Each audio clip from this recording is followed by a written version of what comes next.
নৱজ্যোতি গগৈলৈ অন্তিম শ্ৰদ্ধাঞ্জলি ঢকুৱাখানাত ওৰে দিন ব্যৱসায় বন্ধ ৰাখি ফলমূল ব্যৱসায়ীৰ শোকসভা তীব্ৰবেগী ডাম্পাৰ খুন্দাত ঢকুৱাখানা পৌৰসভাৰ ফলমূল ব্যৱসায়ী বাঁহপাৰ গাঁৱৰ নিৰীহ ব্যক্তি নৱজ্যোতি গগৈৰ মৃত্যুত আজিও শোকাচন্ন ঢকুৱাখানা বালিগাঁওস্থিত ঘৰৰ পৰা চাইকেলখন লৈ ঢকুৱাখানা নগৰ নিজা ক্ষুদ্ৰ ব্যৱসায়ী প্ৰতিষ্ঠানলৈ আহি থকা অৱস্থাতে পাঞ্জাৱ নেশ্যনেল বেংকৰ সমীপত কালি সন্ধিয়া প্ৰায় 5 বজাত AR-224361 নম্বৰ এখন ডাম্পাৰে খুন্দিয়াই দেহৰ ওপৰেৰে পাৰ হৈ যায় ফলত মৃত্যু হয় নিৰীহ ব্যৱসায়ীগৰাকীৰ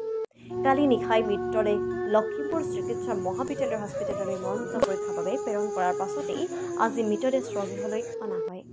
মৃতকৰ প্ৰতি শ্ৰদ্ধা জনাই আজি ঢকুৱাখানা নগৰৰ সমূহ ফলমূল ব্যৱসায়ীয়ে সকলো দোকান দিনটোৰ বাবে বন্ধ কৰি শ্ৰদ্ধাঞ্জলি অনুষ্ঠান অনুষ্ঠিত কৰে ঢকুৱাখানা নগৰৰ প্ৰয়াত ব্যৱসায়ীগৰাকীৰ ব্যৱসায়িক প্ৰতিষ্ঠানৰ সন্মুখত শ্ৰদ্ধাঞ্জলি অনুষ্ঠান অনুষ্ঠিত কৰাৰ শোকসভা এই সভাতে মৃতকৰ প্ৰতিচ্ছবিত পুষ্পমাল্য অৰ্পণ কৰি 1 মিনিট সময় মৌন প্ৰাৰ্থনা জনাই বিদেহাত্মাৰ চিৰশান্তি কামনা কৰে এই শ্ৰদ্ধাঞ্জলি অনুষ্ঠানত বহুসংখ্যক সাধাৰণ নাগৰিকেও অংশগ্ৰহণ কৰে